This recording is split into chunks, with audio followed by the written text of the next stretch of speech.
Akwụkwọ ọnụọgụgụ isi nke 21. Onye Kenan bụ eze Arad onye bi na Negeb wee nọ n'Izrel abịawo n'ụzọ Atarim. O wee buso Izrel agha, dọta ụfọdụ n'ime ha n'agha. Izrel wee kwere Jehova nkwa sị, ọ bụrụ na inye ndị nke a n'aka m n'ezie, m ga-ewezugakwa obodo ha niile ka e bibie ha. Jehova wee gee ntị n'olu Izrel, nye ndị Kenan n'aka ha. Ha wee wezuga ha n'obodo niile ha ka e bibie ha. E wee kpọọ ebe ahụ Homa. Ha wee si n'ugwu Hua bulie ije gaa n'ụzọ oké osimiri Uhie, ịga ala Edọm gburugburu. Ma mkpụrụ obi ndị Izrel enweghị ntachi obi n'ụzọ ahụ. Ndị Izrel wee kwuo okwu megide Chineke, megidekwa Mosis sị, n'ihi gịnị ka unu meworo ka anyị si n'Ijipt rigota ịnwụ n'ọzara nke a? N'ihi na achịcha adịghị, mmiri adịghịkwa. Ike agwụsịwokwa mkpụrụ obi anyị na achịcha nke a dị mfe.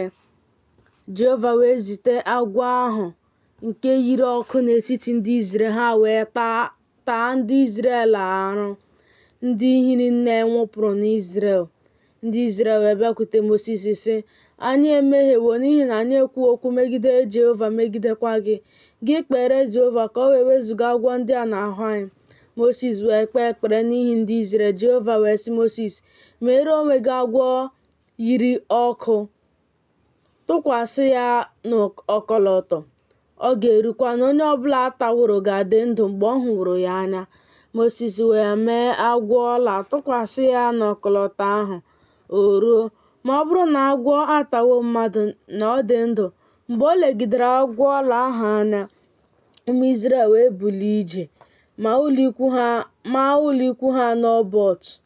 Ha si n'Obot bulie ije ma ụlọ ikwu ha n'iyi Abarim, na ọzara ahụ nke dị n'ihu Moab, nke dị n'ụzọ ọwụwa anyanwụ. Ha si n'ebe a bulie ije ma ụlọ ikwu ha na ndagwurugwu Zered. Ha si n'ebe ahụ bulie ije ma ụlọ ikwu ha n'ofe Anọn, nke dị n'ọzara nke si n'oke ala ndị Amọrait apụta. N'ihi na Anọn bụ oke ala Moab, n'etiti Moab na ndị Amọrait.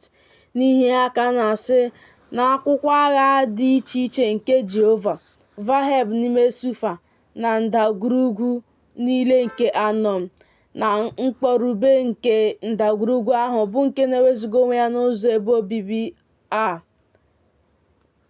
nke na-adaberekwa n'oke ala Moab, nke si n'ebe ahụ jeruo Bịa. Nke ahụ bụ olulu mmiri ahụ nke Jehova gwara Mosis okwu banyere ya sị, chịkọta ndị m ga-enyekwa ha mmiri. Mgbe ahụ Izrel na-abụ abụ a sị, rigo gị olulu mmiri, zanụ ya. Olulu mmiri ndị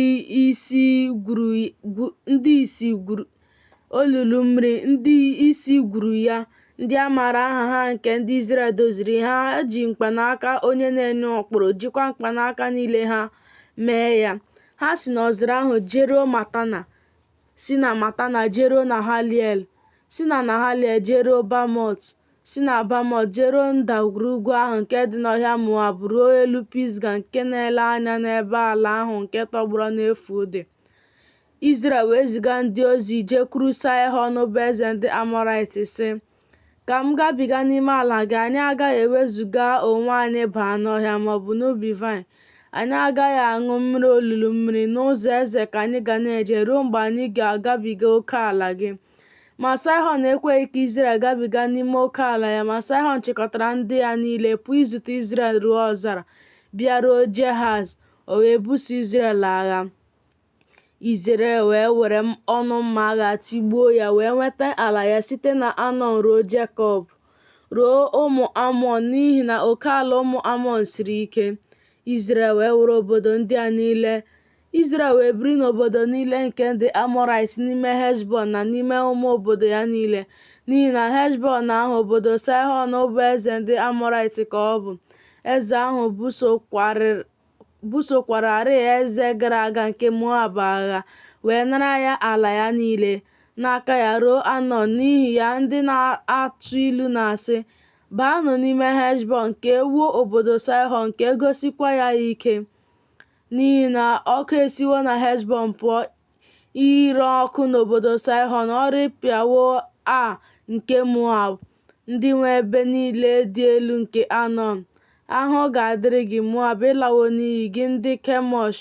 O nyewo ụmụ ya ndị ikom dịka ndị gbapụrụ agbapụ, nyekwa ụmụ ya ndị inyom ije na ndọta n'agha n'aka Saịhọn bụ eze ndị Amọrait. Anyị agbawo ha akụ. Heshbọn alawo n'iyi ruo Dibọn. Anyị emewo ka ọ tọgbọrọ n'efu ruo Nofa, nke dịruru Medeba. Izrel wee biri n'ala ndị Amọrait. Mosis wee ziga iledo Jeza. Ha wee buru mma obodo ya niile, napụ ndị Amọrait ndị biri n'ebe ahụ ala ha. Ha wee chigharịa rigo n'ụzọ Bechan Og. Og bụ eze Bashan wee pụta izute ha, ya onwe ya na ndị ya niile, ibu agha na Edrei. Jehova wee sị Mosis, atụla egwu ya, n'ihi na ọ bụ n'aka gị ka m nyereworo ya na ndị ya niile na ala ya niile. Ị ga-emekwa ya dịka ị mere Saịhọn bụ eze ndị Amọrait nke biri n'ime Heshbọn. Ha wee tigbuo ya na ụmụ ya ndị ikom na ndị ya niile ruo mgbe ọ dịghị onye fọdụrụ a hapụrụ ya. Ha wee nweta ala ya.